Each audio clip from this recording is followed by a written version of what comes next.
بسم اللہ الرحمن الرحیم۔ میں ہوں سرفراز احمد اور آپ دیکھ رہے ہیں اسلامک اسٹوڈیو۔ ناظرین، اس ویڈیو میں فرشتوں کا حضرت آدم علیہ السلام کو سجدہ کرنے کا بیان کیا جائے گا۔ اس واقعے کا خلاصہ یہ ہے کہ اللہ تعالیٰ نے حضرت آدم علیہ السلام کی تخلیق سے پہلے فرشتوں سے فرمایا کہ میں زمین میں ایک خلیفہ بنانے والا ہوں۔ اس پر فرشتوں نے عرض کی، اے اللہ، کیا تو زمین میں اس کو نائب بنائے گا جو اس میں فساد پھیلائے گا اور خون بہائے گا، حالانکہ ہم ہر وقت تیری تسبیح و تحمید کرتے ہیں، یعنی تیری خلافت کے مستحق ہم ہیں۔ اللہ تعالیٰ نے فرمایا، جو مجھے معلوم ہے وہ تمہیں معلوم نہیں۔ پھر اللہ تعالیٰ نے حضرت آدم علیہ السلام کی تخلیق کے بعد انہیں تمام چیزوں کے نام سکھا دیے اور پھر ان چیزوں کو فرشتوں کے سامنے پیش کر کے فرمایا کہ اگر تم اس بات میں سچے ہو کہ تم ہی خلافت کے مستحق ہو تو ان چیزوں کے نام بتاؤ۔ فرشتوں نے یہ سن کر عرض کی، اے اللہ عز و جل، ہمیں تو صرف اتنا علم ہے جتنا تو نے ہمیں سکھا دیا، ساری علم و حکمت تو تیرے پاس ہے۔ پھر اللہ تعالیٰ نے حضرت آدم علیہ السلام سے فرمایا، اے آدم، تم انہیں ان تمام اشیاء کے نام بتا دو۔ جب حضرت آدم علیہ السلام نے انہیں ان اشیاء کے نام بتا دیے تو اللہ تعالیٰ نے فرمایا، اے فرشتو، کیا میں نے تمہیں نہ کہا تھا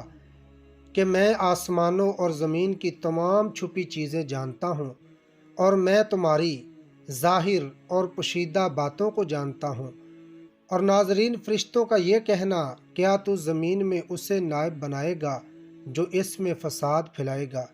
اس کلام سے فرشتوں کا مقصد اعتراض کرنا نہ تھا، بلکہ اس سے اپنے تعجب کا اظہار اور خلیفہ بنانے کی حکمت دریافت کرنا تھا، اور انسانوں کی طرف فساد پھیلانے کی جو انہوں نے نسبت کی تو اس فساد کا علم انہیں یا تو صراحت کے ساتھ اللہ تعالیٰ کی طرف سے دیا گیا تھا، یا انہوں نے لوح محفوظ سے پڑھا تھا، اور یا انہوں نے جنات پر قیاس کیا تھا، کیونکہ وہ زمین پر آباد تھے اور وہاں فسادات کرتے تھے۔ ناظرین، جب حضرت آدم علیہ السلام کی تخلیق مکمل ہوئی تو اب اللہ تعالیٰ نے فرشتوں کو حکم دیا کہ وہ آدم علیہ السلام کو سجدہ کریں۔ قرآن پاک کا پہلا پارہ سورۃ البقرہ کی آیت نمبر 34 میں اس کا بیان موجود ہے۔ اللہ تعالیٰ فرماتا ہے، اور یاد کرو جب ہم نے فرشتوں کو حکم دیا کہ آدم کو سجدہ کرو تو ابلیس کے علاوہ سب نے سجدہ کیا، اس نے انکار کیا اور تکبر کیا اور کافر ہو گیا۔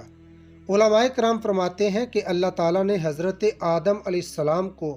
تمام موجودات کا نمونہ اور عالم روحانی و جسمانی کا مجموعہ بنایا اور فرشتوں کے لیے حصول کمالات کا وسیلہ بنایا،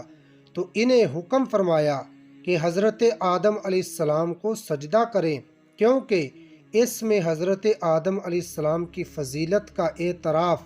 اور اپنے مقولہ اتجعل فیہا،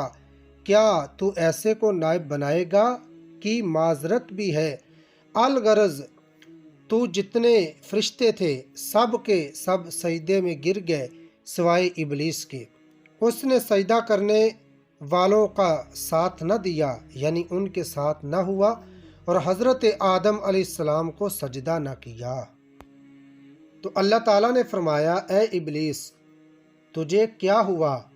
کہ تو سجدہ کرنے والوں کے ساتھ نہ ہوا؟ اس نے کہا، میرے لائق نہیں کہ میں کسی انسان کو سجدہ کروں جسے تو نے بچتی ہوئی مٹی سے بنایا۔ اس کلام سے ابلیس کی مراد یہ تھی کہ وہ حضرت آدم علیہ السلام سے افضل ہے، کیونکہ حضرت آدم علیہ السلام کی اصل مٹی ہے اور ابلیس کی اصل آگ ہے، اور اس خیال میں کہ آگ چونکہ مٹی سے افضل ہے، اس لیے ابلیس نے اپنے گمان میں خود کو حضرت آدم علیہ السلام سے افضل سمجھا، لیکن وہ خبیث یہ بات بھول گیا تھا کہ افضل تو وہی ہے جسے اللہ تعالیٰ فضیلت عطا کرے۔ تو جب ابلیس نے سجدہ کرنے سے انکار کیا تو اللہ تعالیٰ نے فرمایا تو جنت سے نکل جا، کیونکہ تو مردود ہے اور بے شک قیامت تک تجھ پر لعنت ہے۔ ابلیس نے کہا اے میرے رب، تو مجھے اس دن تک مہلت دے دے جب لوگ اٹھائے جائیں، یعنی قیامت کے دن تک مہلت دے دے۔ قیامت کے دن تک مہلت مانگنے سے شیطان کا مطلب یہ تھا کہ وہ کبھی نہ مرے، کیونکہ قیامت کے بعد کوئی نہ مرے گا، اور قیامت کی اس نے مہلت مانگ لی۔ لیکن اس کی اس دعا کو اللہ تعالیٰ نے اس طرح قبول کیا کہ اس سے فرمایا بے شک تو ان میں سے ہے جن کو اس معین وقت کے دن تک مہلت دی گئی ہے جس میں تمام مخلوق مر جائے گی، اور وہ وقت پہلے نفخہ کا ہے۔